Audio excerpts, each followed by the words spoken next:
sabu yer koy yeter sabu yer koy bangu ger kamba isaben bangu gerga yeter sabu yer koy halabori halabori.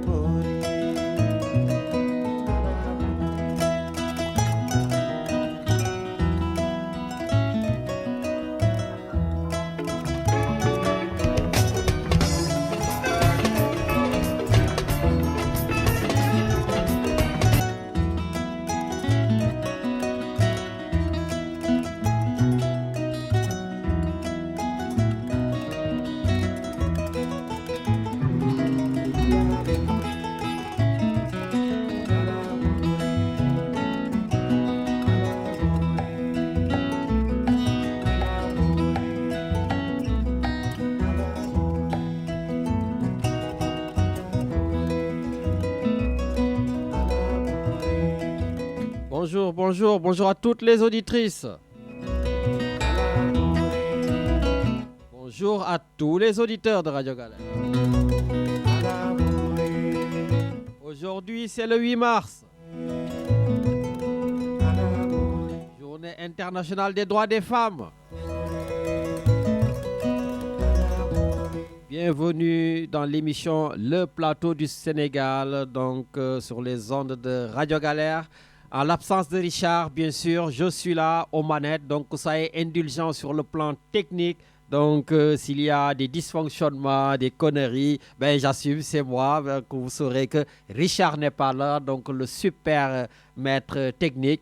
Voilà, ben chacun son tour. J'étais au Sénégal pendant longtemps. Eh bien, lui aussi, il a pris l'avion pour les Antilles. Donc, voilà, chacun son tour. Voilà, mais j'espère que j'aurai Kadhafi Junior, donc mon Comorien préféré à côté de moi. Et puis, pourquoi pas, Birachoun depuis Aix-en-Provence. Voilà, donc aujourd'hui, comme je vous l'ai dit, c'est la journée internationale donc, des droits des femmes. Et donc, naturellement, on va rendre hommage aux femmes du monde entier. Et je pense que l'une des meilleures musiques pour rendre hommage aux femmes, donc, c'est ce morceau de Jaga de Thione Seck.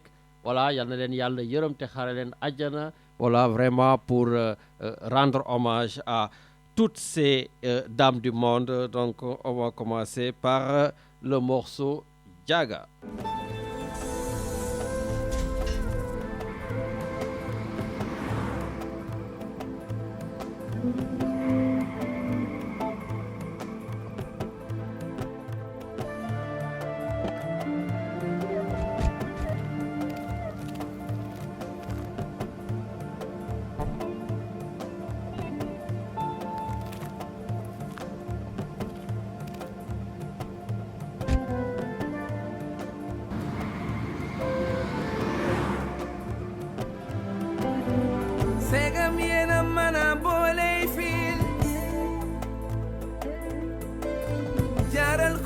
Décodeur, émetteur, récepteur, moteur sur du téléviseur.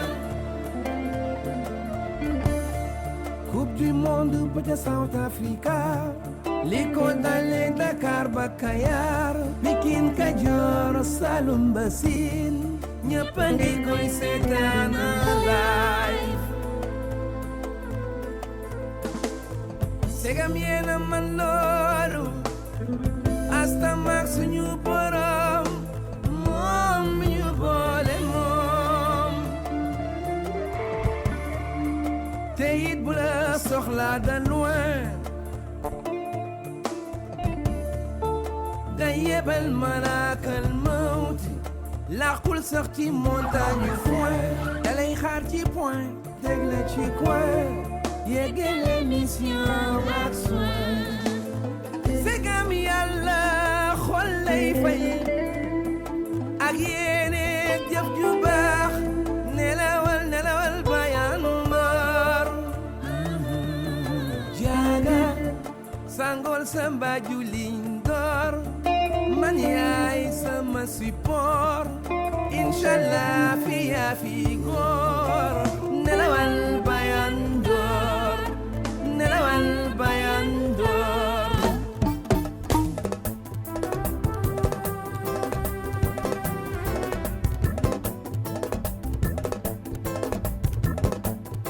fekk maa ngi langaamu ci say branche falewuma benn avalanche yàlla buur bi moom ma jagleel boobu chance tax na ma koy sant boole ko ay pas de danse teguma benn coono d'urgence suñu aada mooy booy way nit dinga ko ne di way sa yaay di way sa baay dëgg la am na importance leb naa ko ba beneen yoon wax jikko yi nga lamboo moom ma gënal ci laay gën a jàpp essence boo sañoon bés bu ne maa ngi fey ci géeju bànneex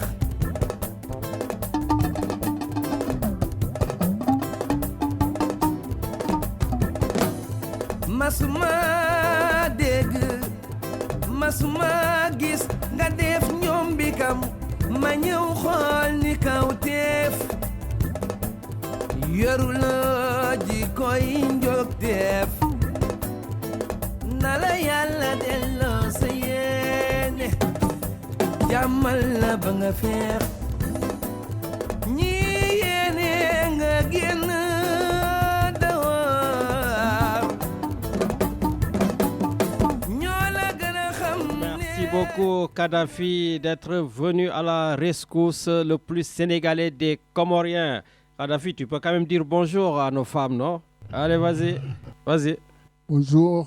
Balmaar, Dewaneti, Foucault Deven. Voilà, merci beaucoup Kadhafi. Donc aujourd'hui, il va m'accompagner sur le plan technique. Voilà, donc comme je vous l'ai dit, c'est la journée internationale des droits des femmes et je voudrais juste quand même rappeler quelques dates en France, parce que très souvent on a des donneurs de leçons, voilà, donc pourquoi les Africaines ceci, pourquoi la polygamie par là, etc. Mais je vous rappelle qu'en France aussi, il y a eu un chemin qui a été fait pour que les femmes arrivent donc à réclamer leurs droits et à réclamer beaucoup plus de choses. Donc comme je dis, chaque pays, chaque continent a son rythme. Donc juste vous rappeler qu'en France, c'est en 1907 que les femmes ont eu enfin la possibilité de dépenser leur argent comme elles veulent sans l'autorisation de leur mari, en 1907. Et en 1944, les Françaises ont eu le droit de voter et même d'être élues. Et en 1965, les femmes n'avaient plus besoin d'autorisation de leur mari pour travailler là où elles veulent.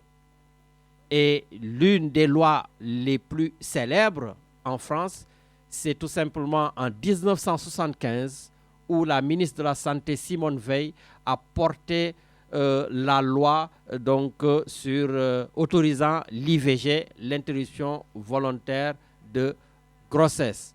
Et puis en l'an 2000, il y a eu la loi qui a été votée à l'Assemblée nationale sur la parité. Voilà, donc on a des dates qui sont importantes comme ça en France. Et puis d'ailleurs, nous, au Sénégal, c'est en 2010. Voilà. Je rappelle que donc, c'est en 2010 au Sénégal qu'une loi est votée pour exiger la parité absolue entre hommes et femmes dans toutes les institutions électives du pays. Même si, dans certaines zones, quand même, le patriarcat défie la loi. On ne va pas en faire une émission aujourd'hui. J'en ai fait assez d'émissions durant les années passées.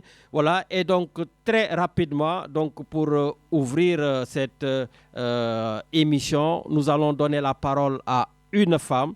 Donc, une femme, Mariam Seck, voilà, qui fait partie du collectif des frustrés. Et donc, on va essayer de savoir avec Marème Seck pourquoi aujourd'hui elles sont frustrées. Allô, allô? Allô? Ah, voilà, je vous entends. Ça va, Marème? Ça va, alhamdoulilah, Lamine. Voilà, vous êtes sur les ondes de Radio Galère. Nous sommes très heureux de vous entendre pour la première fois avec nous. Donc, dans cette émission qui est écoutée partout à travers le monde sur www.radiogalère.org. Et là, justement, vous faites partie donc du collectif des frustrés. Et j'aimerais savoir aujourd'hui pourquoi vous, les femmes, en tout cas de Marseille et de la juridiction, vous êtes frustrés. Effectivement, Lamine, Marlene, tout d'abord, de le remercier pour l'invitation et l'opportunité que nous avons. Je les remercier. Je suis de Toulon, dans le Var. Je me aussi la semaine dernière à Marseille. Et moi, c'est le collectif des frustrés parce que les 28 et 1er février, Marseille dañu prévoir un enrôlement de carte d'identité. Le consulat général du Sénégal à Marseille. Au consulat du Sénégal à Marseille, c'est bien ça. Les sessions d'enrôlement Bobo, c'était pour la production de cartes d'identité biométriques. Et il faut savoir avant tout que maintenant, pour un passeport, il faut impérativement une carte d'identité biométrique, numérique, même si vous êtes en cours de validité. Donc nous avons accueilli cette initiative avec enthousiasme, car jusqu'à présent, il était impératif d'aller à Paris pour obtenir le document. Un document essentiel, nous allons répéter. Amul benen alternative, Paris règle lañ ko mën défé, mëno ko def Bordeaux, mënuñu ko def Lyon. Or, ce déplacement représente un coût important pour les Sénégalais résidant dans la région de PACA. Moy man région bi ma nek. Entre les frais de transport, di nga jël train pour dem fa wala nga def carburant ci sa auto. Paris sori na. Ñun ñu ngi dans le sud. Il y a les frais d'hébergement, hôtel ou Airbnb pour ceux qui n'ont pas de famille à Paris. Donc, initiative bobu daf ñu neexoon torop. Donc vous saluez l'initiative du gouvernement du Sénégal? Ah oui, absolument, parce que c'était très important pour nous. C'était utile. Du moins en théorie. À notre grande surprise, arrivé là-bas, l'organisation sur place laissait à désirer. Là-bas, c'est où? Au consulat de Paris à Marseille. Consulat du Sénégal à Marseille. Consulat du Sénégal à Marseille, autant pour moi. Donc, à notre grande surprise, l'organisation sur place laissait à désirer. Dès notre arrivée sur place, il n'y avait aucune indication qui permettait de comprendre où et comment prendre un ticket pour la file d'attente. Amul ben agent bout taxaw pour orienter les Sénégalais, les citoyens. Amon na ga ben table tenue par un agent à peine visible qui servait de point de collecte. Mais on ne pouvait pas le voir bu duggé ci couru consulat bi bu dé xam nga fofu ni mu mel. Ci ben bureau bu nek à droite là, ben verrière ou véranda, je sais pas. Exactement. Donc devant les portes à l'intérieur, une foule s'était massée sans aucune signalétique ni instruction. Donc da ngay ñew do xam amul affiche. Bon, gis na fa ben affiche bu ñu né le masque est obligatoire. Merci pour votre compréhension. Ak ben flèche d'indication en rouge. Mais ça n'a rien à voir ak ñun li ñu yëkëti.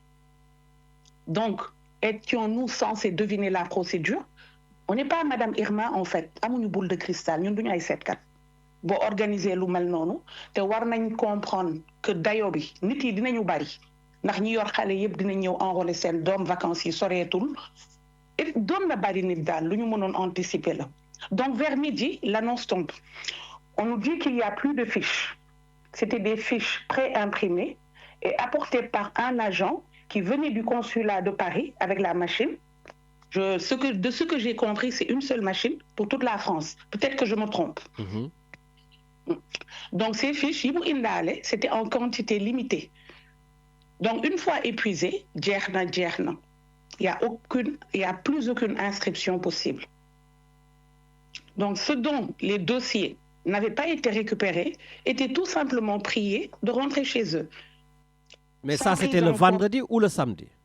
Ça, c'était le samedi. Le samedi, l'adem. Effectivement, Lamine, fofu de femme solo, ma delu si fa touti.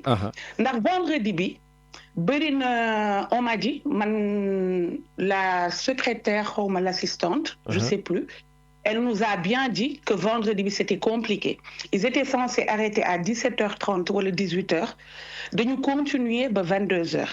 Donc, de nous continuer, il restait une 60aine de citoyens, nous avons prioritaire le lendemain. Faut dafa am solo parce que l'eau bobu tamit du ñëpp prioritaire ñi am bras long jall nañ de ce que j'ai bon ay bras long parce que là on est à l'ère du jubal jubanti et vous me parlez de bras long man moma jaaxal parce que nit ñi dañu doon romb di dugg nga gis ku leen jël ci porte bi ñi jall sax mën nañ ko confirmer ñëpp nga ko doon gis c'était flagrant parce que man bokk naa ak un jeune bus bi may ñibisi bima excès Toulon mu ne ma moom dafa ñëw vendredi dafa ñëw samedi donc c'était vraiment un grand n'importe quoi pour ne pas wax li ma bëgg wax. D'accord. Donc ces fiches bi mu jeexee à midi mu ne fiches yi jeex na donc ku ñu jëlul sa dossier mën nga ñibbi un monsieur est sorti mu expliquer ñu loolu yëpp monsieur boobu sax mooy dellu si waat 16h. dinañ ci ñëw mu ne ku ñu jëlul sa dossier mën nga dem mais ku ñu jël sa dossier c'est-à-dire sa copie carte d'identité wala bu dee dossier bi pour le passeport wala pour la carte d'identité wala ku nekk démarche bi la fa indi bu ñu récupérer ce dossier ba mu dugg ci biir ça veut dire que c'est bon donc di nga jàll man par exemple ci loo boobu laa bokkoon les 24 am nañu ci les sénégalais yi ñu bàyyi laissé en rade noonu am nañu bokkoon ci loo boobu am nañu bokkul woon ci ñu jël seen dossier parce que bëgguma wax lu amul Légui, le monsieur avait compris notre frustration, il nous a laissé nous exprimer. Man beaucoup mon gars ci cas bobu mais j'étais présente bi mi wax parce que fofu tam bi mi wax dafa joxe information bu am solo. Dafa né pour def enrôlement 5 minutes lay jël. Dama bëgg fofu dina fa ñëw ci kanam pour enrôler ben nit. Donc je vous explique pas, la frustration était immense. Car le consulat aurait pu anticiper vraiment situation bi. Donc ñun à 16h man nak sama cas mu ngi ñëw bëri xawoon nañu bëri ñu nekk foofu benn femme bu déplacé woon jóg dellu si nañu l'agent du consulat de Paris doit prendre son train de retour à 17h30. Donc il arrête les enrôlements. Ah bon? Il n'y a rien à faire. Non mais ça vous plaisantez là. Ah oui, c'était ça. Il faisait 16h20, 16h30, awma heure bi exact, mais à peu près dans ces eaux-là. Elle doit arrêter parce qu'elle doit reprendre son train pour Paris. Oui, c'était un monsieur dafa war a jël train léegi ñu proposé leen ñun ñu taxaw di xaar ci buntu bi ñun ñëpp ñu jóg parce que ñu ngi woon ci beneen pièce ñun ñëpp ñu ñëw taxaw devant la porte fi ñu doon duggee pour def enrôlement léegi une dizaine de minutes un monsieur génn commencé di ñu expliquer que y a rien à faire patati patata mënuñu hors de mission la am pour 2 jours moom il a essayé changer billet wam pour mu dem dans la soirée mais c'était pas faisable. C'était pas possible. Après, j'ai proposé, est-ce que nous avons hors de mission, nous avons un hôtel. Nous avons ñi fi nek le lendemain ñu dem mu ñibi parce que c'était le dimanche. Bien Paris sûr. machine bi non lañ koy soxla. Ñu né lool mënul nek hors de mission là, c'est figé, ça bouge pas. Donc non la mëna démé. Bon, on a râlé, casse nañ fofu yépp et tout. Après un monsieur proposait rapidement, il a été réactif je trouve, té idée bi dafa pertinent. Rapidement mu proposer jël une feuille, né ku nek na bind touram, bind numéro de téléphone am, après on va s'organiser. Et c'est ce qu'on a fait, mon jour collectif bi des frustrés. Après il faut savoir que c'était une attente de 8 heures de temps pour certains, comme moi et mon fils. Donc 8 heures de temps ñu taxaw ko amoon na quelques chaises une dizaine wala 15 donc tout le reste da ngay taxaw muy taw suñu kaw après ñun ñëpp ñu dugg ci benn pièce mooy pièce boobu ma la doon wax. Vraiment c'était compliqué. mooy manque d'égard ngay sentir faale wuñ la ñun ñëpp ñu tassé wu et faut juste essayer de visualiser l'image tassé wu devant ay portes 2 portes la woon. ñu taxaw noonu rek di xoolante. Après une attente de plus de 8 heures de temps pour certains. Amna ñoo xamantene 2 jours lañu ñëw comme kooku ma la doon wax dañu ñëw samedi dañu ñëw dimanche dañu ñëw vendredi dañu ñëw samedi. D'accord. Té ñooñu noonu dans ce lot là ils étaient censés être prioritaires le samedi et c'était pas le cas. Bon. Ben maintenant légui que le collectif est né, je pense que vous doit leen di yem fii rek surtout que en plus je ne sais pas si ça peut vous rassurer ou pas, il y a un nouveau consul général du Sénégal qui vient d'être nommé, en l'occurrence Serigne Falilou Diouf. Est-ce que vous avez des actions à entreprendre ou pas? Ah, man, lol, ça yeguma kañ la.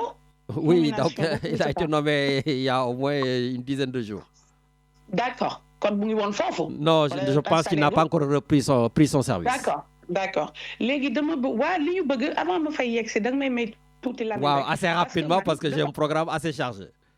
Ah d'accord. Kon ma résumé ko. Waaw. Parce que moom bi mu génnee expliqué ñu.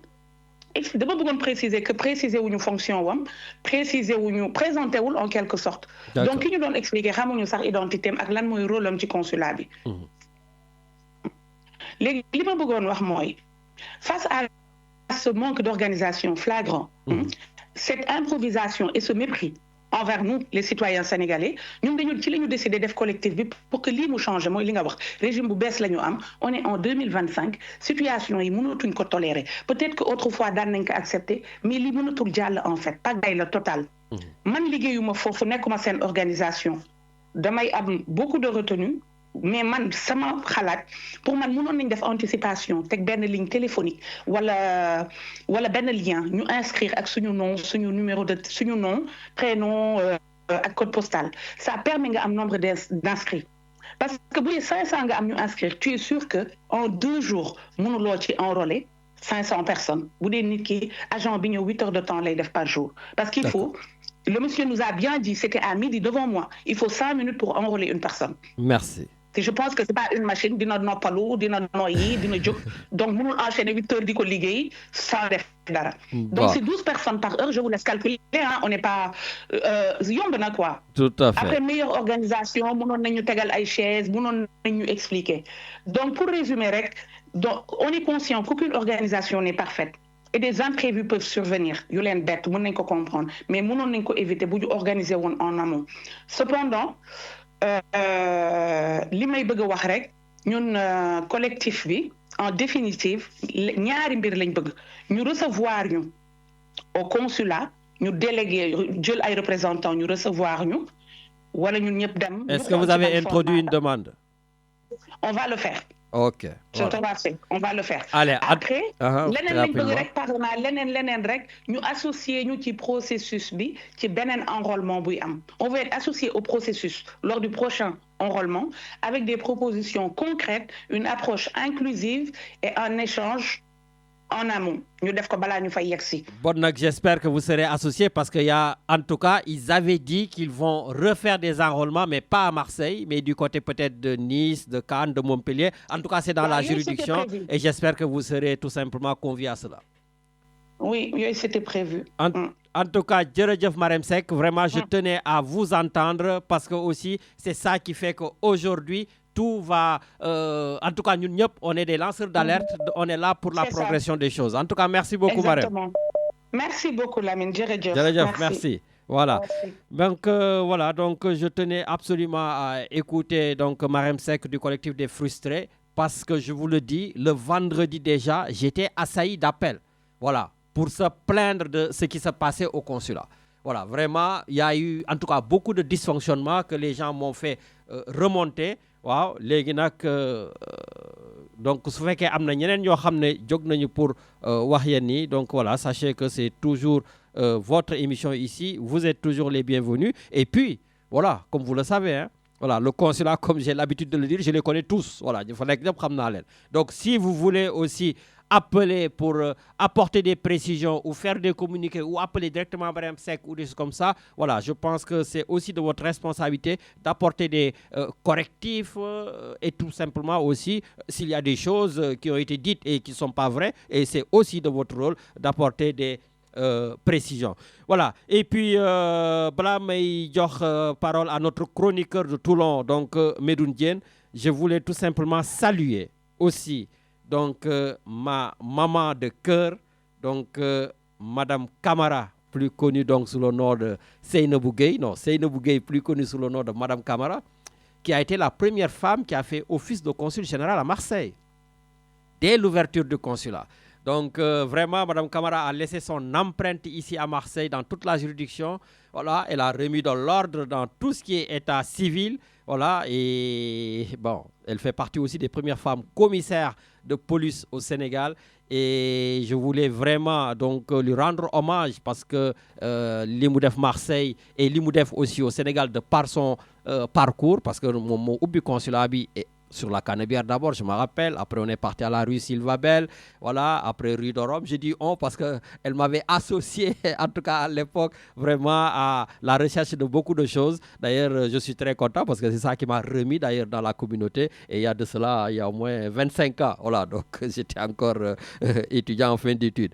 Voilà, donc vraiment, Madame Camara, voilà, voilà, je sais que tu es quelque part en Europe pour nous visiter nous, mais en tout cas, nous les ziar et à travers cela, je suis nuyu sama mbokk wa consulat yep, voilà, mais sachez que bés bu ñu waré toujours dal sen kaw wax li ñuy war wax, dañ koy wax surtout à l'heure du jubal jubanti. Et on enchaîne avec notre chroniqueur Medoune Diène depuis Toulon. Allô. Wa Alaaji Lamine na nga def way. Wa sëñ Medoune ñu ngi lay ziar.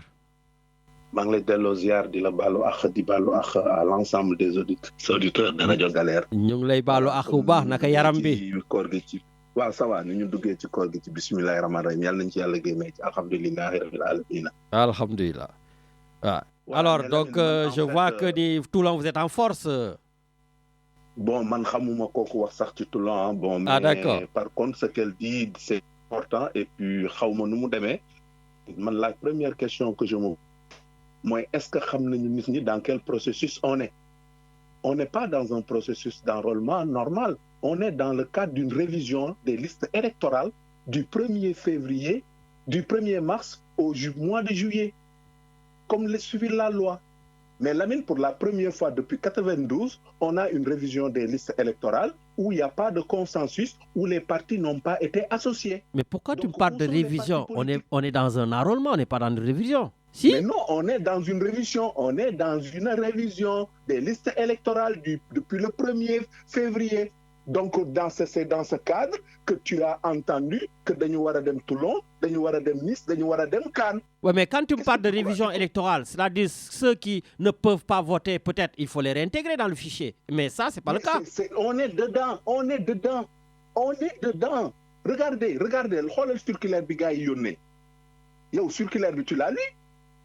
Mais seulement le problème, moi, les partis politiques ne sont pas associés à cette démarche. Donc aujourd'hui, c'est l'occasion justement d'enrôler ñi nga xam ne mosuñu am carte d'identité, mais aussi c'est l'occasion ñi nga xam ne am nañu carte d'identité te bindoon nañ ci lii tout a été spécifié. Mais pourtant, ils ont dit qu'ils ne le font pas. Moi, j'ai très bien eu, en tout cas, les responsables qui font ça, ils m'ont dit on ne fait que enrôler, il n'y aura pas de vote ni de truc électoral dedans. Kon lu leen neex lañu def.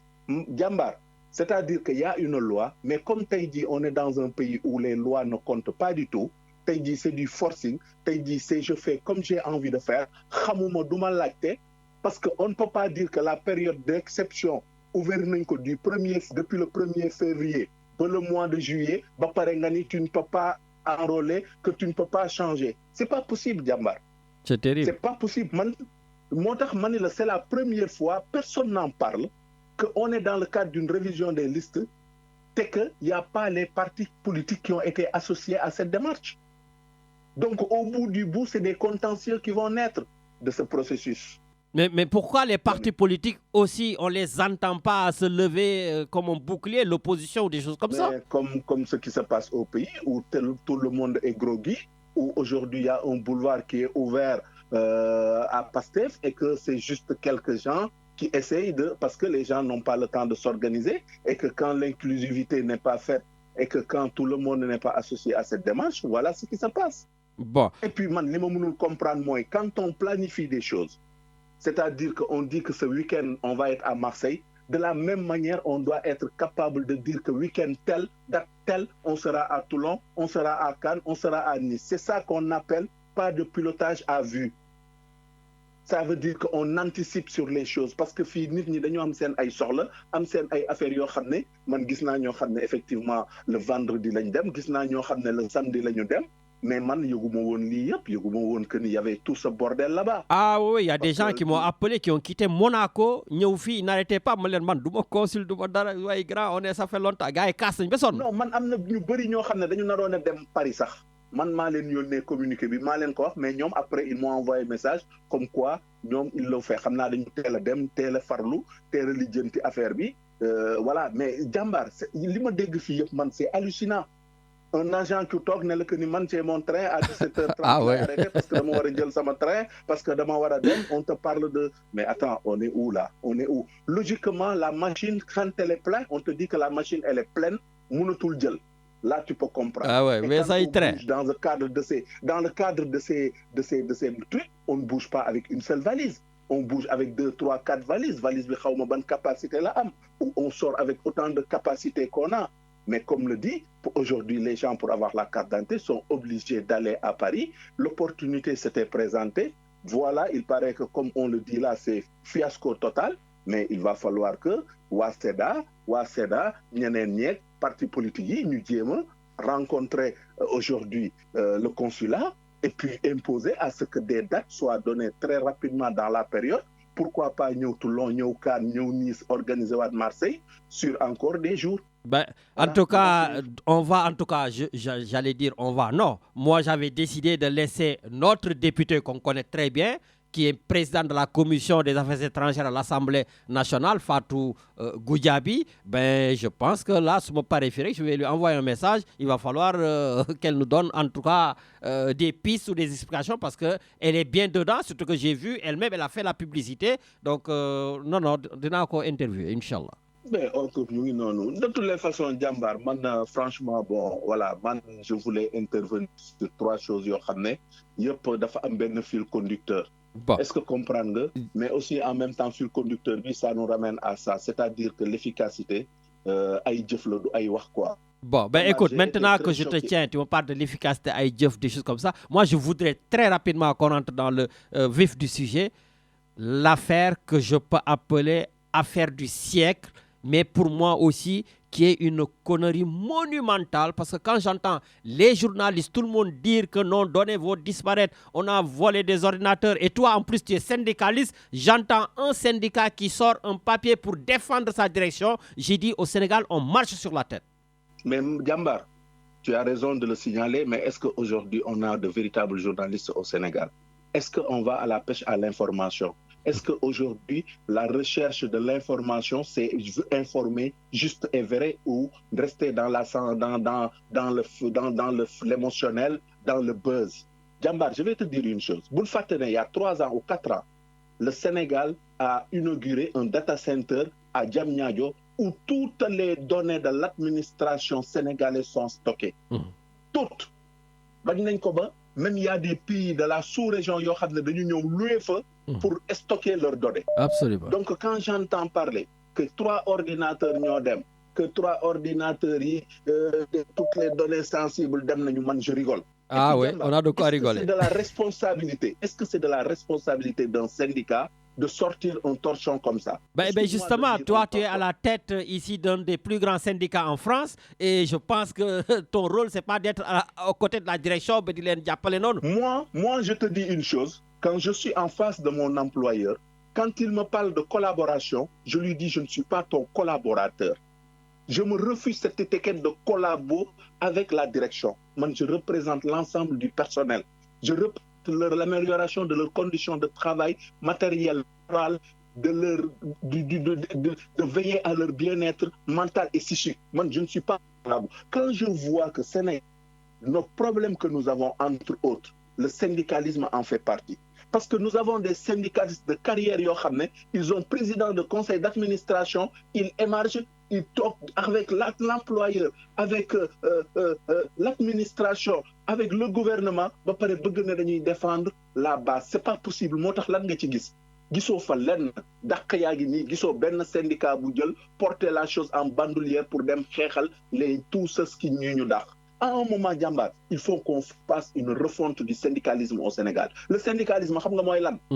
Am naa làmmiñ, mën naa wax, dugg di wax, gars yi di la solal costume, di la solal grand bouba, boo xam ne du yow yaa koy jënd, nga toog di défendre un projet, xëy suba teel ñu nommé la un directeur général, ci loo xam ne jàngoo ko jongoo xamoo nu mu demee. C'est ça la problématique de notre Sénégal tey jii.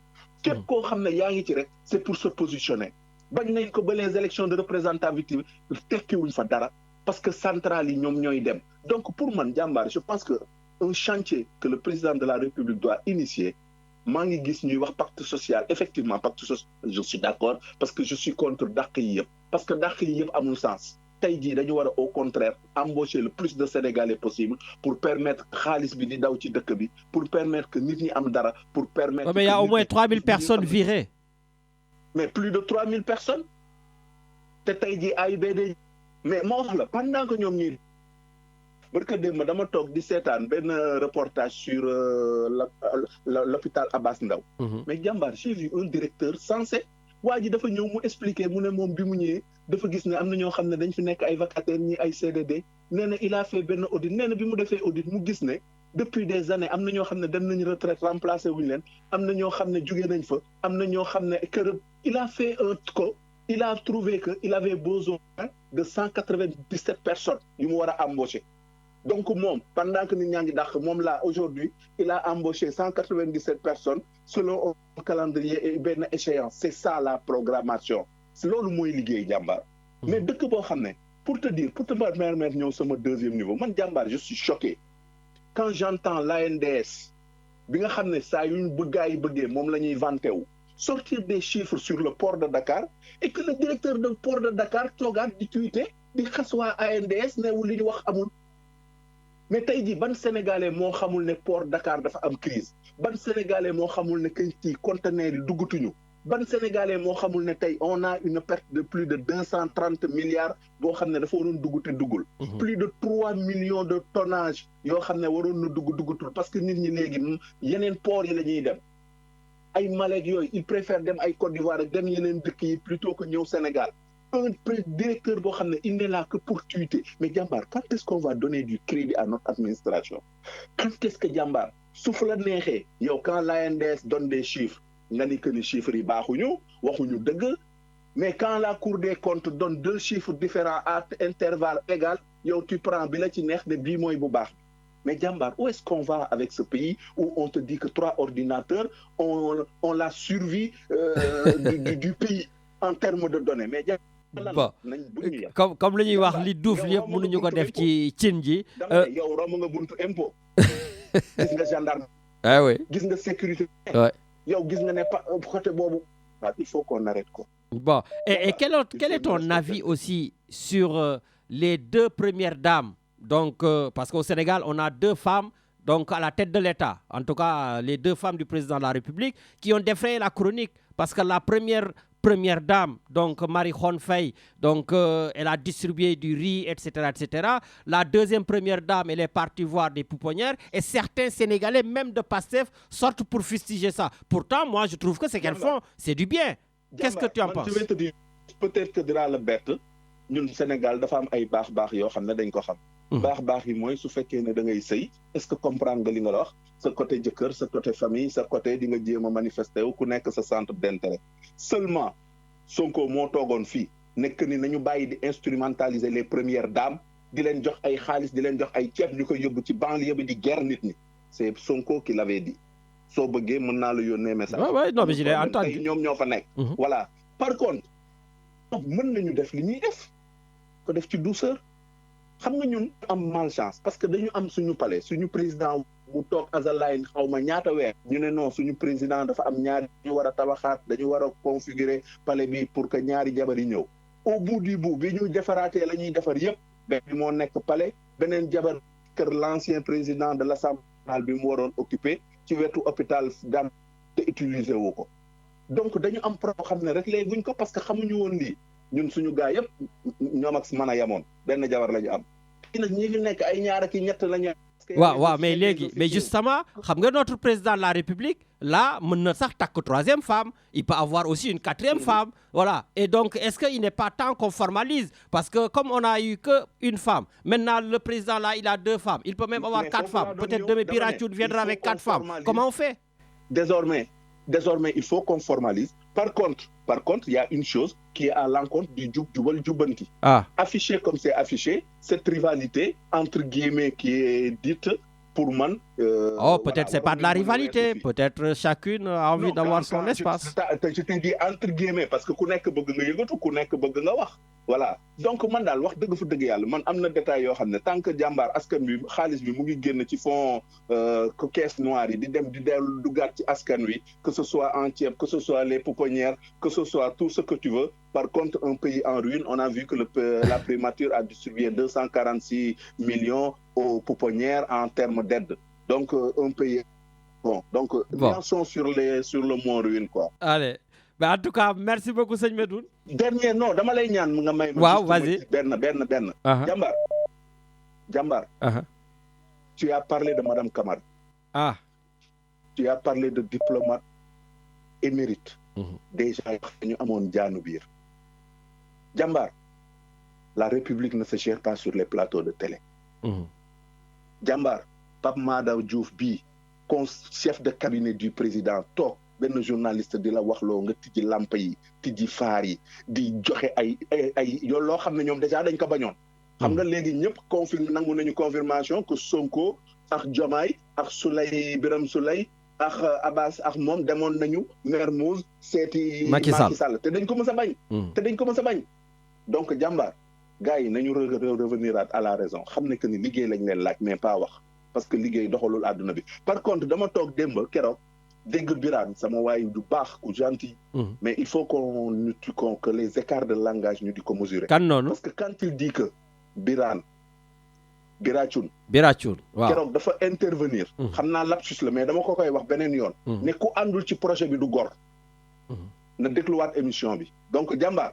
balaa ñuy qualifier les gens balaa ñuy qualifiante nañu réfléchir bu baax a baax ci li ñuy waxante.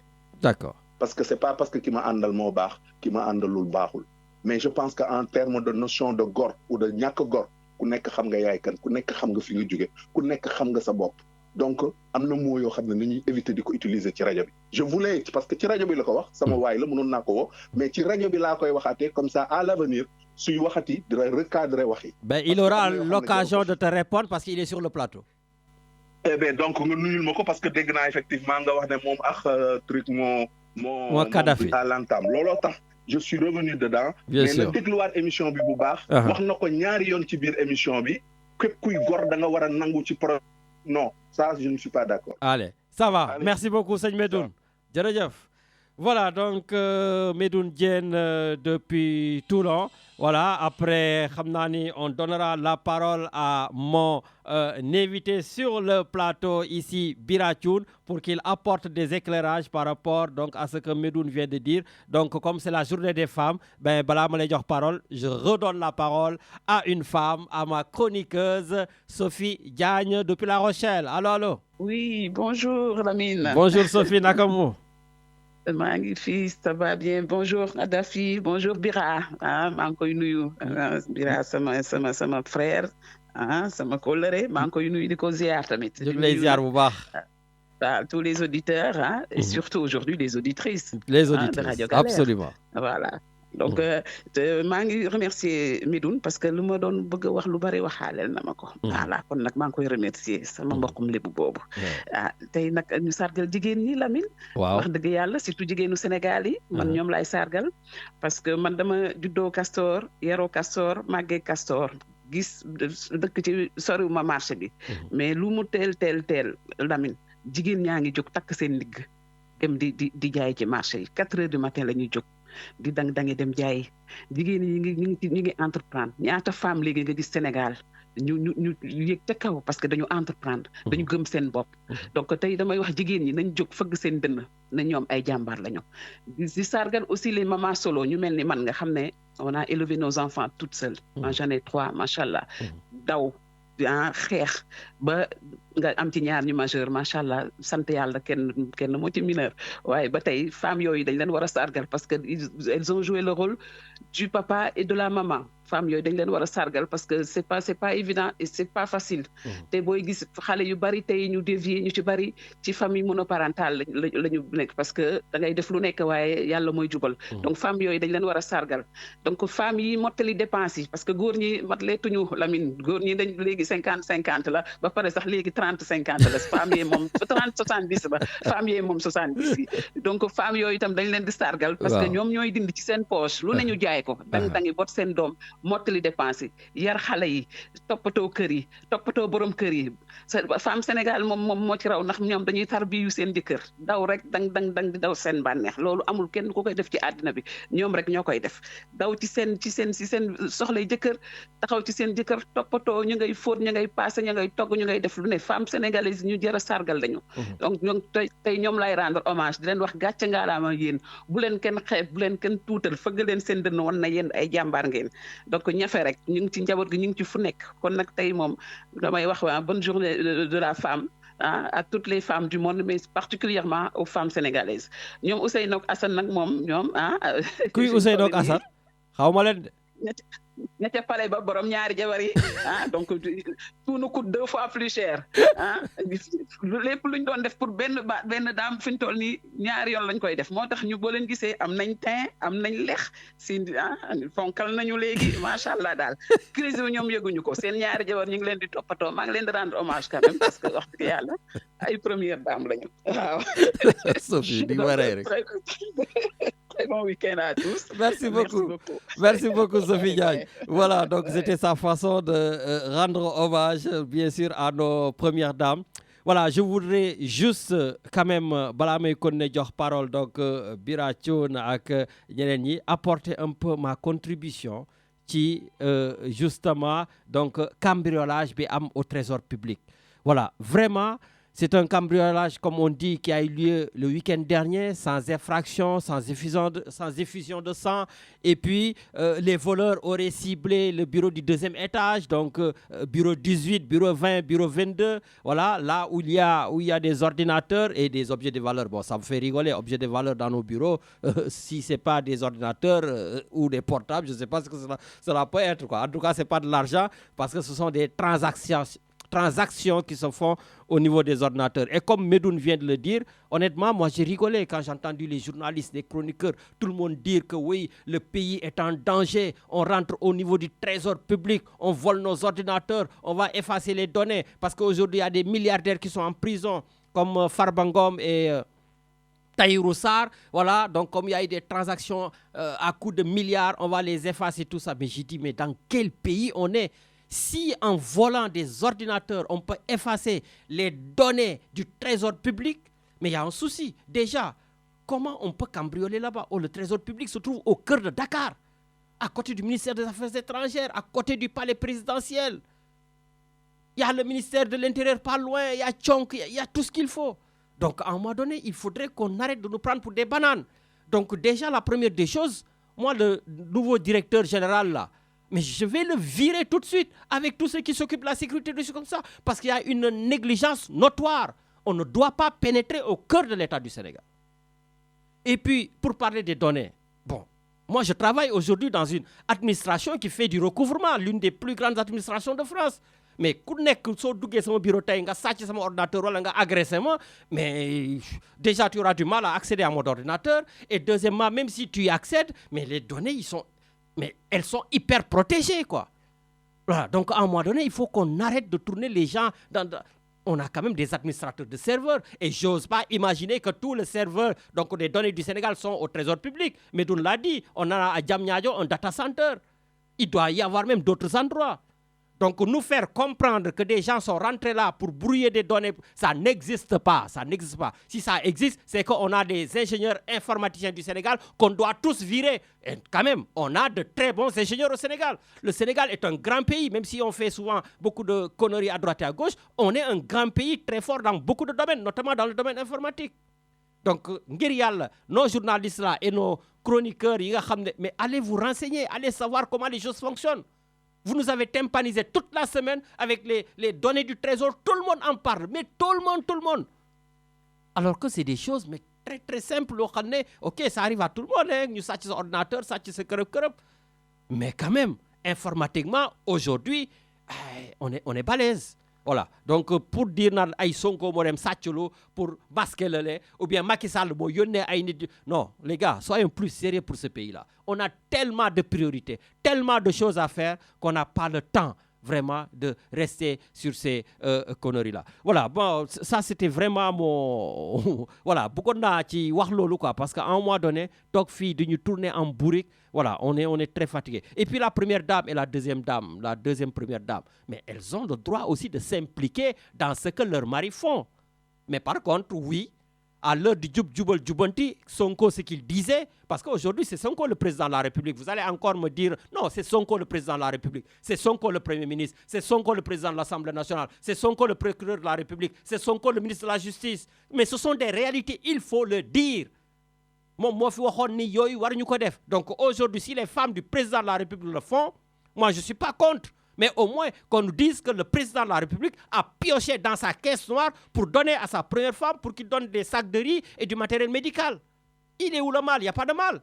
Que la deuxième première dame aille voir des pouponnières pour les enfants parce qu'elle a accouché aussi, ça le tient à cœur. Mais il n'y a aucun problème pour remonter les problèmes. Mais quand même, vous parlez de Djubal Djubanti, vous parlez de transparence. Donc, ngir yalla, dites-nous tout simplement, Khalis bi, man mako jox ni ak tenen ou bien sama salaire au mois passé, touché ou moko, je l'ai donné à ma femme pour qu'il distribue ça. Mais on a le droit de savoir. C'est une obligation. Bon, je pars au Canada, donc donner la parole à notre chroniqueur Matarli qui ne va pas être content, mais c'est comme ça. Matar, si tu n'es pas content, non, là, l'union. Allô. Ouais, elle non, xam nga man dama nekkoon si jàkk ji di julli fajar. Waaw, bu ñu fàtte si ñaan. Bëri échappé na ma. Waaw, julli naa pare, man dama ree ba sonn quoi. Ay mooy les opposants là. La ilaha illallah. Aïe. Mais Lamine, sérieusement, non, Sénégal du mës a dox. Ça ne marchera jamais. Yo, parce que vous êtes incompétent, c'est ça? Non, mais comme tu veux, Lamine, comme tu veux. Vous pouvez dire ce que vous voulez. Ok, mais nous ngi suñu lancé. Ñu ngi suñu lancé. Yéen moom opposez-vous, parlez, c'est normal. Yéen daal kenn du leen critiquer. Ku leen critiquer rek, il est opposant. Non, tu es un opposant, Lamine. Un chat est un chat, il faut l'appeler par son nom. Loo bëgg ñu wax la Lamine Diakhaté, qu'est-ce qu'on va te dire? Ousmane Sonko moo ne mon pied ton pied. Nañ leen teg défense. Ma koy teg défense nga dama opposant la. Mais Lamine, tu es un opposant. Répétez ce mot bi ma joxoon rek de teg ko si yow.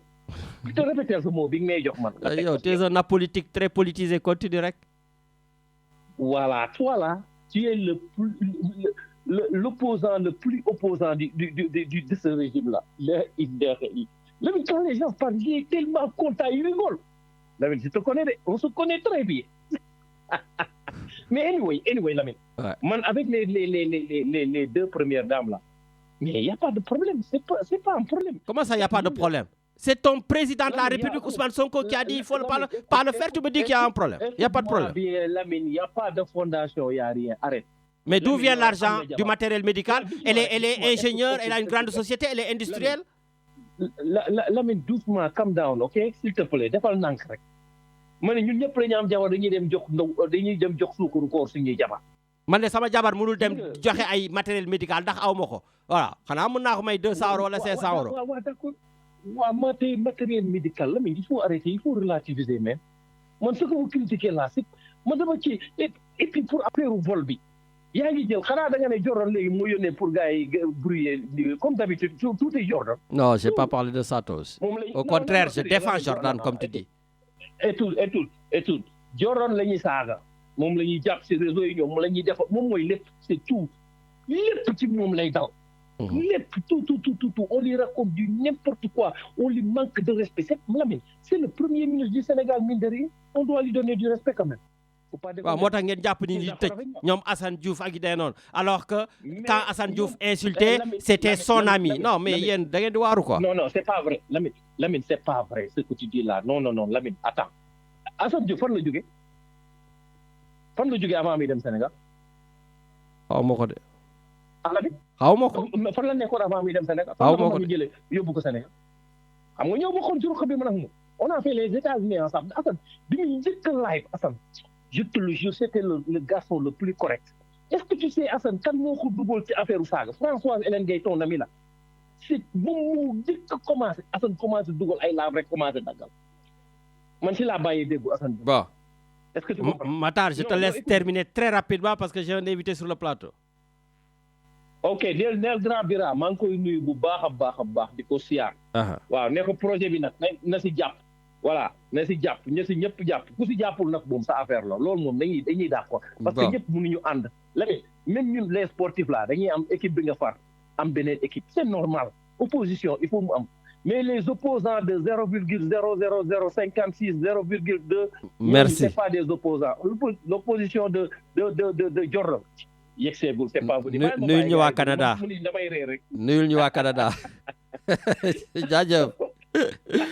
Ciao, Seigne Matar. Merci beaucoup, notre Canadien, mon chroniqueur depuis le Canada. Voilà, vous les avez tous entendus. Donc, chacun est libre dans cette émission de dire ce qu'il pense. Je vois qu'il y a beaucoup de réactions. Voilà, mais je suis obligé de bloquer un peu, sinon Birachoun n'aura pas du tout la parole, alors qu'il s'est déplacé depuis Aix-en-Provence. Voilà, et puis, Inch'Allah, oui, je vois que les téléphones continuent. Mais gars yi baal leen ma ko rek ma jël Bira surtout que aussi il y a les 10 dernières minutes donc de l'émission qui sera consacrée à waxtaanu l'imam Ahmed Ndiéguène donc que je remercie encore une fois de plus parce que l'imam Ndiéguène vraiment chaque samedi très tôt mu yónnee ma waxtaanu jour bi et aujourd'hui il a consacré son on va dire son waxtaan voilà, sur la journée des femmes, la place de la femme dans l'islam. Donc, ne ratez pas les 10 dernières minutes voilà, en écoutant l'imam Ahmed Ndiéguène. Voilà, donc, Kadhafi, avant de revenir sur toi, je donne la parole à notre invité, Seigneur Birachoun Manglay. Lamine Manglay Faye. Donc, permettez-moi tout d'abord de remercier tous les auditeurs de Radio Galère. J'en profite pour la première fois de saluer mon ami Kadhafi. Donc, c'est une occasion particulière pour jéem dellu si ci plateau bi pour waxtaan ak tous les auditeurs. waaw léegi balaa ñuy continuer dama bëgg rek très rapidement nga tontu Medoune Diène bi nga xam ne sama chroniqueur moom bi nekk à distance voilà comme ni nga nekkee chroniqueur d'Aix-en-Provence tey nga ñëw ci plateau bi nee na bële passé da nga nekkul ci projet bi doo gor xaw ma noo ko waxee est-ce que mën nga ko apporter une précision. Bismillahir Rahmanir Rahim. Donc pour apporter une précision à mon ami Medoune, souvent en parlant on peut sortir des mots mais sans les mesurer. Donc, si je parle de ne pas être gore, comme il vient de dire, par rapport à un projet, je sous-entends et j'insiste, je persiste, je signe. C'est pour dire que les personnes de bonne foi et d'éthique doivent soutenir ce projet parce que c'est un projet qui doit justement faire un bien pour le pays ou pour un ensemble de personnes ou pour une communauté ou pour autre. Donc, je ne peux pas imaginer un projet qu'on met sur la table pour que ça puisse servir à tout le monde et qu'il y ait des gens à côté qui veulent faire ce sabotage. C'est tout simplement dans ce sens-là. Donc, si le mot gore le fâche un peu, cher frère, donc voilà, c'est un mot que je retire. Donc, voilà. Donc, tout simplement. Voilà, Birachoun. Lii mooy Radio Galère. Radio Galère, moom, comme je dis, fii amul lu ñuy lëbb, c'est nickel, c'est clair, limpide. Fii léppay leer dañ koy teg fii et puis les gens aussi se disent la vérité. Voilà, te teewul ay xarit la ñun ñëpp. Voilà, d'ailleurs comme j'ai dit, Radio Galère boole na ay nit yu bëri yoo xam ne man maa leen doon interview fii ñoom ñu dem xamante te man sam bopp xawma leen ñaar ñooñu. Voilà, donc et ça fait plaisir. Voilà, pour juste dire émission bi donc maa ngi koy quand même dédicacé surtout Diaga bi nañ ko tegaat Grand Diaga Diallo donc et son épouse Marie vraiment maa ngi leen koy jaajëfal bu baax je pense à tonton Badou Diallo qui nous écoute en direct depuis le Sénégal ñoom tonton Ibou Mbaye en tout cas bëri ngeen ci grand Issa Ndoye voilà yéen ñëpp a ngi ci voilà donc du coup Bira lan moo doon tey sa tànk ci émission bi Marseille parce que je pense que tu as une information capitale à nous donner. Eh bien, information capitale, oui. Pourquoi? Parce que je ne sais même pas s'il faut que je continue en français ou en wolof. Donc, liberté totale. Je pense que si on parle d'information capitale, c'est justement pour apporter une clarté sur ce qu'on veut faire le 15 de ce mois-ci, dans le mois de Ramadan. Et sachant qu'il y a eu pas mal de disparus à Marseille et dans la communauté, donc on s'est dit qu'on va faire une journée de prière. Donc cette journée de prière-là sera dédiée à toutes les personnes disparues. Donc genre mémorandum, voilà. D'accord, loolu kañ la. Ce sera justement le 15 de ce mois-ci. Hein. Et puis, ce sera à la mosquée Bilal et ce sera à 16h. Donc, à 16h, on débutera la journée de prière. Et puis, il y aura un petit discours de notre imam, Cheikh Ahmed Ndigen. On fera la rupture de jeûne sur place. Et par la même occasion, je dévoile justement l'engagement de Tata Khar pour nous faire un Thieboudienne Pendembay. Voilà, j'espère que les Saint-Louisiens seront au rendez-vous. Bon, il y aura un ndogu aux allures de Thieboudienne Pendembay de Saint-Louis. Hein? Exactement. Voilà, Tata Khar Wandar la. Mais lan moo tax rek ngeen toog rek ngeen xalaat ngeen mëbët ni dañu war a vraiment dem ñaanal waa dawlu yu fi jógee yëpp. Eh bien parce que tey jii suñu xoolee képp ku fi nekk rek am na koo xam ku la jege wala ku la sori wala koo mës a amal relation bu fi jógee tey ñuy ñaan yàlla nag ñun ñi nga xam ne ñoo fi des nañ fi yàgg di leen yàgg di ñaanal.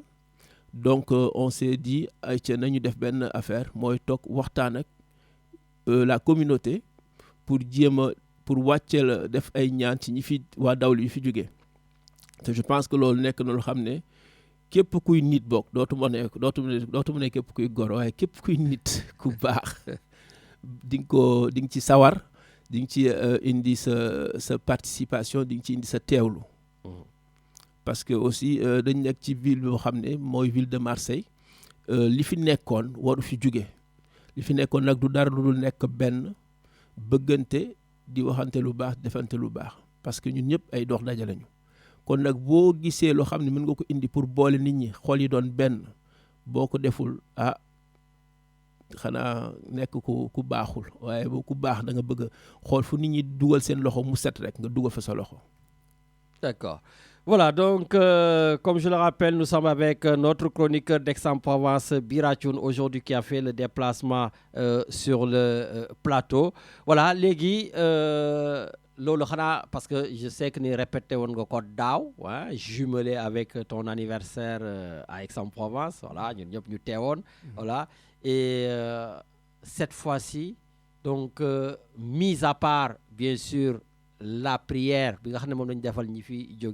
est-ce que am na beneen sens boo bëgg a jox message bi. Sens bi ñu mën a bëgg a jox message bi bokk na ci delloo si xol yi doon benn ci dëkk bu mel ni Marseille bokk na ci gën a wan nit ñi ne valeurs yi ñu am bëri na ci ay dëkk yoo xam ne amatuñu ko te nekk li naan bu mag yi naan bu kenn mujjee puso bi ñun nag dañ ko yore te bëgguñu ko mujjee bëgguñu ko réeral.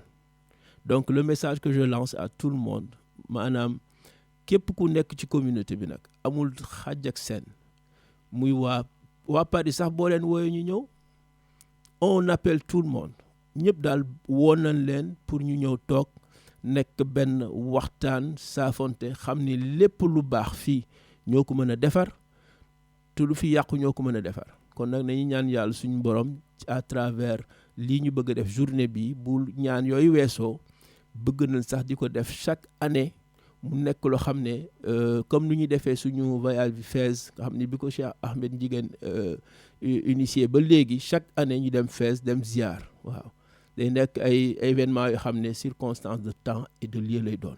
Voilà. Justement yaa wax Fès donc yéen a ngi waajal Fès. donc kañ ngeen di dem Fès. Fès ñu ngi fay dem le 17. mais bii année nag day am particularité boo xam ne day njëkk a jaare Rabat ziyaar fa buñ fa jugee dem Casa buñ fa jugee doogee dem Fès. donc vous faites Marseille, Rabat, Casa et Fès. Incha allah. Voilà. ñu ngi ciy woo ñëpp nag ñi jëndagul billet ñi nga xam ne yëguñu ko woon moom daal je pense que rajo bi c'est une radio de médiation. Donc nous on a intérêt à ce que cette radio vive voilà. Donc ñu ngi leen di ñaanal yàlla rajo bi gën a dem ba fës ci rajo yi ñuy wax rajo.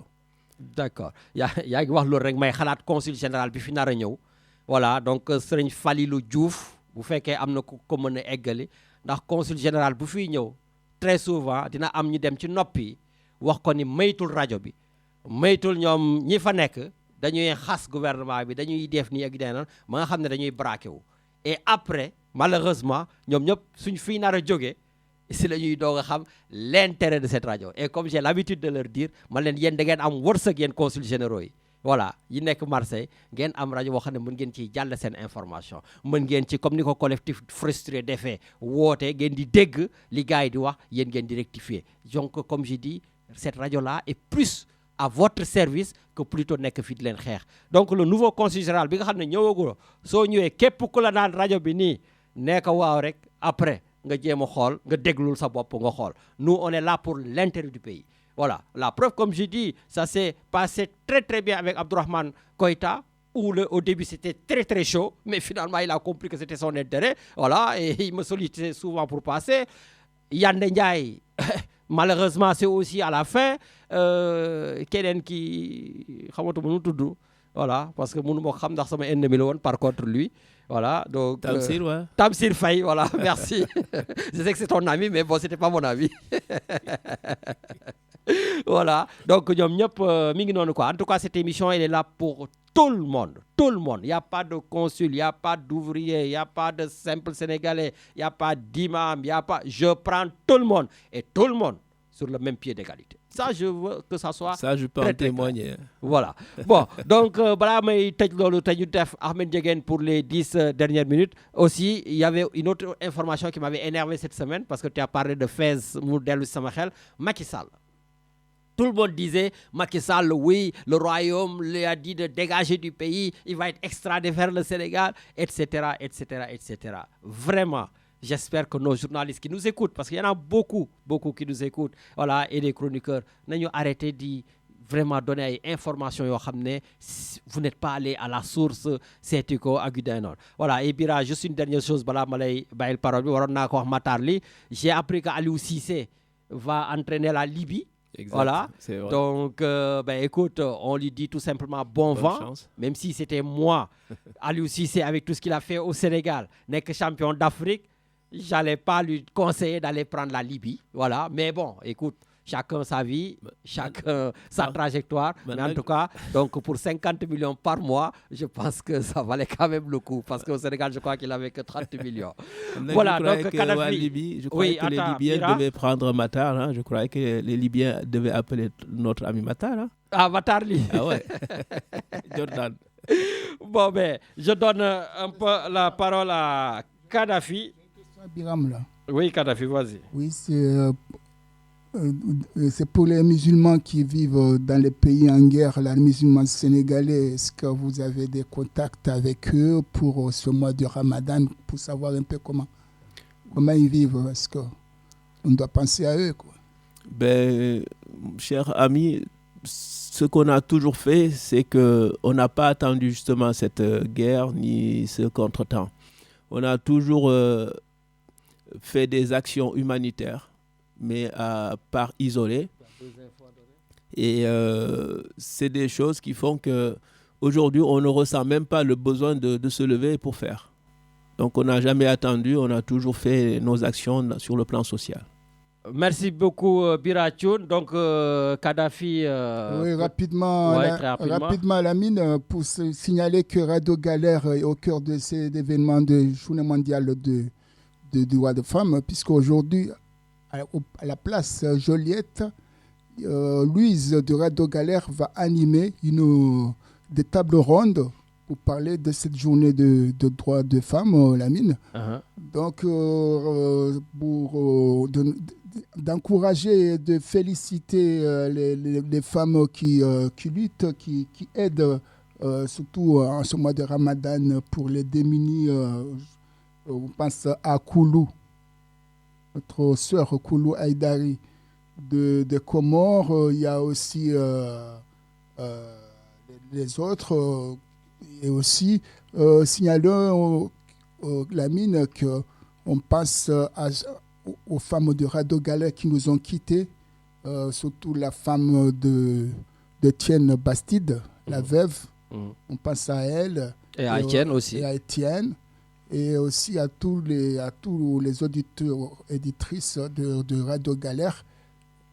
aussi à ceux qui écoutent Radio Galère, le plateau du Sénégal depuis Dakar. Merci beaucoup, Kadhafi. Merci. Et donc, pour finir sur cette page de la Journée des droits des femmes, il y a une grande manifestation aujourd'hui au Vieux-Port.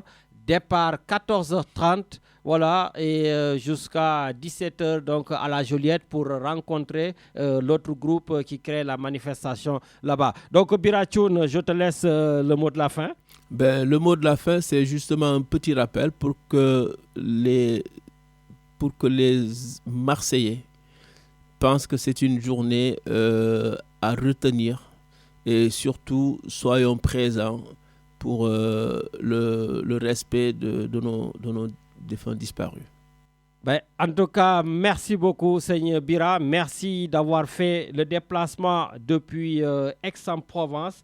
Voilà, donc ñu ngi lay ñaanal yàlla may gudd fan ak wér, yàlla may la doole pour nga continuer def les actions que tu fais. Je sais que tu fais beaucoup de social, mais tu le fais sous la table, voilà, et c'est surtout ça donc la ñu soxla, parce que les Chinois l'ont déjà dit, la mort d'une bonne action c'est d'en parler. Voilà, donc booy def rek ngir yàlla tax, voilà, yàlla dina la gën a dolli. Et donc bravo pour tout ce que tu fais. Je le sais, tu me le dis pas, mais voilà, moi je fais de l'investigation. Comme j'étais parti faire de l'investigation au Sénégal pour ñëw ne leen dëkk bi doxul dara baaxu fa, gars yi commencé mer, voilà. Je suis désolé, mais bon, quand je dis les choses c'est comme ça, voilà. Bon, en tout cas, maa ngi leen di bàyyi avec l'imam Ahmed Ndiéguène. Aujourd'hui sermon bi mu ngi ko def consacré aux droits des femmes dans la religion musulmane. Bon nag ma bàyyi leen avec imam Ahmed Ndiéguène et vous rappelez tout simplement ce que Jean Guyon disait, que la première condition pour apprendre à penser, c'est de cultiver en soi la faculté de l'étonnement. Et comme j'ai l'habitude de le dire, tant que je serai dans cette antenne, tant que je serai là, tout le monde pourra s'étonner, tout le monde pourra poser des questions, tout le monde devra tout simplement avoir des réponses. Bon nag, je vous laisse avec l'imam Ahmed Ndiéguène. Bismillahir Rahmanir Rahim. Alhamdulillahi Rabbil Alamin. Wassalatu wassalamu ala ashrafil mursalin. Sayyidina Muhammad wa ala alihi wa sahbihi wa sallama tasliman kathira. Di leen ndokkeel ci weer wi, di leen ndokkeel ci koor gi, di leen ndokkeel ci jaamu yàlla yi, waaye di leen ndokkeel tamit ci bis bi, ndax comme ni ngeen ko xamee àdduna dafa jagleel bis bi soxna yi. te ku tudd soxna yi tudd nga wayjur yi. te gis ngeen, xam ngeen, dégg ngeen li yonent bi sallallahu alayhi wa sallam wax ci wayjur yi, rawatina wayjur wu jigéen. mu ne innal jannata taxta aqdaamil ummahaat. àjjana yi day, wala àjjana day mi ngi ci suufu ndëggu yaay yi. loolu nag firiwul ni tabarakallahu baay bi amul solo, déedéet. waaye dafa di yaay ji xëy na moo gën a néew doole, te ñeewante gi nga war a am ci moom, ñeewante googu da koy gën a conforter, da koy gën a jox courage, da koy gën a def jàmbaar ngir mu gën a mën a góorgóorlu ci sa éducation, gën a mën a góorgóorlu ci jàppale ngir ëllëg nga mën a tekki tabarakallahu. waaye kon alquran dafa yàgga sargal jigéen. ñuy wax naan l'islam mayul place jigéen, joxul place jigéen, dañoo ñàkk a jàng li yàlla bind ci jigéen ñi, dañoo ñàkk a jàng li nga xamante ni moom moo di taxawaayu l'islam ci jigéen ñi. am na saar boo xamante ni ci saaru alquran yi suuratu nisa lañ koy wax, muy saar boo xamante ni moo di 4e chapitre du Coran. suratul fatiha moo njëkk, suratul baqara topp ci, suratu ali imran topp ci, suratu nisa daal di cay topp. te an nisa ci arab mooy les femmes, mooy jigéen ñi. waaye saar wooyu tamit dinaa ci ñëw léegi ci kanam bu ma ko temps bi mayee. dafa am passage bu yéeme bu ci am tabarakallahu. waaye bala ma ñëw ci passage boobu, ma dolli ndokkeel bi ma leen di ndokkeel ñoom soxna yi ci taxawaay bi ñu am ci weeru koor gi di taxawu nit ñi waa kër gi léeg-léeg sax dëkkandoo yi ak néew ji doole yi di togg di leen jox ñuy lekk te jox nit mu lekk bu dul weeru koor sax tabarakallahu dafa am solo ndeysaan yonent bi nee na sallallahu alayhi wa sallam nee na boo joxee nit mu lekk am nga ñaari koor am nga sa koor ak kooram tiyaaba ba mu am ca kooram googu yow di nga ko am bu dee benn nit bu dee ñaari nit bu dee ñetti nit moo xam lu mu toll ci ay nit boo leen joxee ñu lekk tabarakallahu ñoom ña lekk ca sa togg googu lu ñu am ci seen bis boobu la ci wàllu tiyaaba yow di nga ko am mu mel ni kon nag yéen yàlla may chance ngeen di togg di jox nit ñi tabarakallahu jaaraama ñu ngi leen di ndokkeel macha allah yàlla na leen ko yàlla yàgga yombalal ba ngeen yàgg di ko mën a def mu nekk tiyaaba yi tamit ci yéen ci njaboot gi ci ummatul islamiyya bi yëpp ak société bi waaye alquran dafa fekk ci société bi yonent bi ñëwee sallallahu alayhi wa sallam ku masoon am doom bu jigéen danga koy rey ndax pour yow c'était la honte am doom bu jigéen kooku signe la boo xamante ni musiba naaru laay la moom daal ñoom daal réflexe bi ñuy njëkk am rek mooy dem gas ba mu xóot jël liir ba daal di ko cay suul noonu muy dunde daal di koy maasale daal di dem moo tax alquran bi mu ñëwee mi ngi wax naan wa izal maw'udatu su'ilat bi ayyi zanbin xutilat ni leen yéen ñi daan suul seeni doom yu jigéen bu ëllëgee di ngeen ko layoo de lan ban bàkkaar la def xale bii ñuy gas di suul lan la def ci lu ñaaw lu dul dafa ñëw nekk jigéen te moom bindul boppam yàlla moo ko bind def ko muy jigéen yow nga ne bëggoo am doom bu jigéen danga koy rey mais gis nga débat de société dëgg la alquran indi woon tabarakallahu ci jamono jooju noonu la loola jeexe booba la lu foofu daal tabarakallahu mu mel ni kon yonent bi ñëwam c'était un sourire pour la société mel ni société bi dafa tàmbali sourire parce que gis nañ ku indi diine joo xamante ni laata mu lay wax sa diggante ak yàlla sax dalay wax sa diggante yow en tant que nit ak sa bopp xam ni dootoo def yëfu dof waaye tamit mu am baneen passage ci suratu nisa ndax xam nga bu njëkkoon tamit ñoom seen société boobu ku génnaan àdduna say doom sa lépp lañuy doon jigéen ña déjà daawuñu sax doon dañ leen di donn au contraire da ngay gis kuy donn ba donn soxna yi nga xamante ni papaam amoon na ko waaw nit ki way juram bu góor génn àdduna mu ñëw moom mooy mag xëy na ci famille bi mu donn tantaam donn yaayam yu kenn xamul yoo xamante ni boo koy nettali sax sa xel dafay teey ci ñaawteef yoo xamante ni société boobu doon na ko am te loolu bu ko alquran waxul woon dañu naan non loolu mënta nekk te pourtant alquran mi ngi koy wax ci verset 22 ci suratu nisa di 4e chapitre ma ngay wax naan wala tankixu ma nakaxa abaukum min annisa illa ma qad salaf innahu kaana faxishatan wa maqtan wa saa sabila bu leen sëyati bu leen takkati soxna yoo xamante ni seeni baay masoon nañ leen a takk waaw li weesu daal weesu na waaye xam leen ni loolu ñaaw na xam leen ni loolu musiba naaru laay la xam leen ni loolu dara gënu ko bon waaw mu mel ni kon nag booba la loola jeexe wax dëgg yàlla soxna yaa ngi ci dëkk bi kay booy takk ku sa baay takkoon nag bàyyi ko fi nag wax dëgg yàlla waaye tamit dinañ ko comprendre ci benn côté ndax jamono boobu jigéen ñi bëriwuñu woon ndax ku ma sa am doom bu jigéen danga koy rey waaw waaye d'une pierre deux coups daanaka noonu la yonent bi def sallallahu alayhi wa sallam ne bàyyi leen jigéen ñi ngeen di rey ku am doom bu jigéen waay lan moo gën a rafet lan moo gën a neex lan moo gën a tedd tabarakallahu yàlla may la njaboot nga xool muy di jigéen.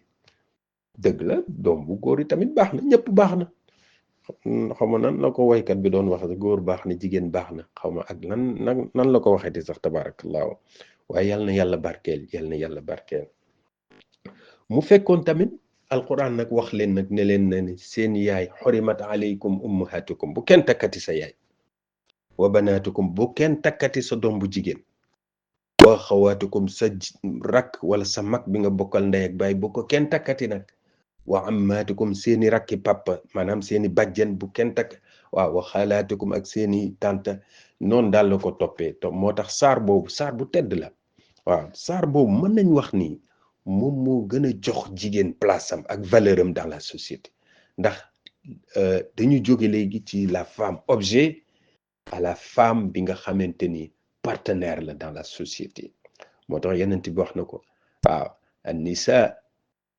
shaqaa'iqu rijaali waaw shaqaa'iq xam nga sax am na ñoo xamante ni dañ wax naan ma moitié sama genn wàll waaw waaye partenaire de façon romantique yonent bi sallallahu alayhi wa sallam mi ngi expliquer place su jigéen tabarakallah mel ni kon yooyu yëpp am na solo yàlla nañu ko yàlla déggloo yàlla nañu ko yàlla xamloo mu ne tamit xayrukum li ahlihi wa ana xayrukum li ahli ki gën ci yéen mooy ki gën a fonk ay soxnaam ki gën a fonk ki ko yàlla booleel ci biir kër gi mu di soxnaam te man nag wa ana xayrukum li ahli man nag rasulullahi sallallahu alayhi wa sallam ni ma fonke sama soxna samay njaboot ci kër ga kenn melul ni man ci noonu tabarakallahu te soxnaam yi yàgg nañ ko seede ci taxawaayam ni ki mu daan nekk ci biir kër gi yal nañu yàlla tas ci barkeem tas ñu seen barke ñoom ñëpp tabarakallahu yal nañ ko yàgg a fekke di ndokkeel ñëpp rek di ndokkeel soxna yi waaye di ndokkeel góor ñi tamit comme ni ma ko waxee rek dim maa ngi koy wax ci jumaa ji tabarakallahu xale yi dafa am benn hadis bu yonent wax sallallahu alayhi wa sallam ne ndax daam ku ñëw di ko laaj ne ko sama yaay ak sama papa kan laa ci war a gën a fonk mu ne ko sa yaay mu ne ko kan laa ci gën a fonk war a gën a fonk mu ne ko sa yaay mu ne ko waat ko kan laa ci war a gën a fonk mu ne ko sa yaay ñetti yoon te ñeenteel bi nag mu ne ko kan laa ci war a gën a fonk mu ne ko sa papa waaye hadis boobu nag li muy firi mooy yaay dafa gën a faible nañ ko fonk ngir mu gën a mën a taxaw ci kër gi ak société bi ak xale yi tabarakallah waaye signifiewul ni papa ji da nga ko war a négliger wala da nga ko war a yàpp wala da nga ko war a ñàkkal fayda ndax yàlla dafa wax ni wayju nag wa qadaa rabbuka an laa ta'budu illa iyyahu wa bil walidayni ihsanan nee na rafetal leen jëm ci ñaari wayjur ka defee nga fonk sa yaay fonk sa papa yi tamit bul def rek comme na xale ba doon def ñu ne yaay ji ak papa ji dañu jàppante ci biir kër gi tabarakallahu moom daal mu toog rek ne man daal sama yoon nekk ci waaye ku ma ci sa caaya laal tey di nga xam papa ji ne ko yow sa yaay nga faral tey da nga maa bëgg kii tabarakallahu mel ni kon nag yal nañu yàlla dolli sutura yal nañu yàlla sàmm yal nañu yàlla saxal ci tabarakallahu siraatul mustaqim sàmmal ñu sunu pas-pas yi tamit nangul ñu sunu koor nangul ñu sunu jaamu yàlla defal ko mboole mi jullit allahumma salli ala sayyidina muhammadin wa ala alihi wa sahbihi wa sallama tasliman kathira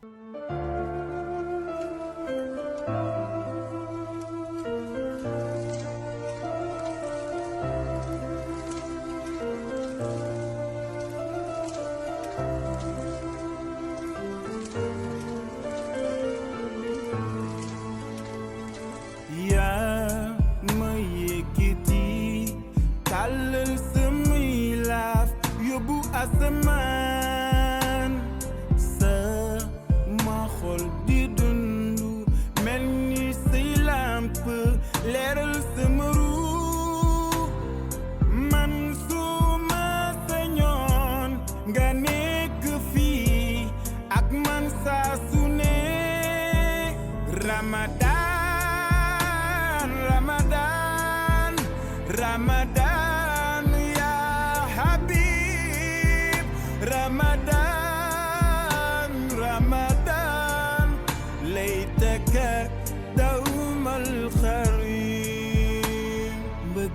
mbëggeel mu ngi fu ne jàmm feesal feexal ngelaw li Ramadan weeru alxuraan dama koy yëg sama biir xol dooleel sama biir man suma sañoon nga nekk fii ak man saa su ne Ramadan Ramadan Ramadan ya Habib Ramadan Ramadan laytaka dawmal xarri li nga may def yëg naa ko sama xol saa yu fi jaare yokku dundu sama ruut te waat naa ne dinaa fexe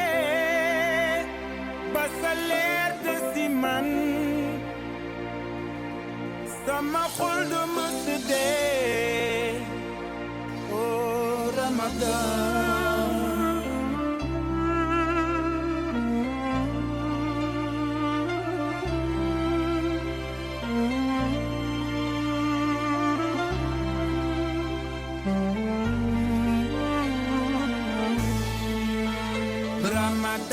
Ramadan Ramadan Ramadan ya Habib Ramadan Ramadan laytaka dawmal karim Ramadan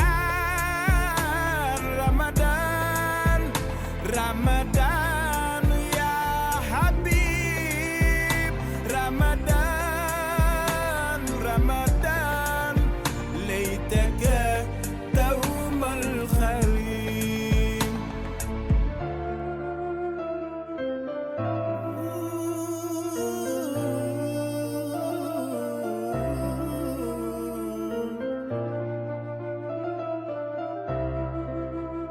ليتك دوم الخير ليتك دوم الخير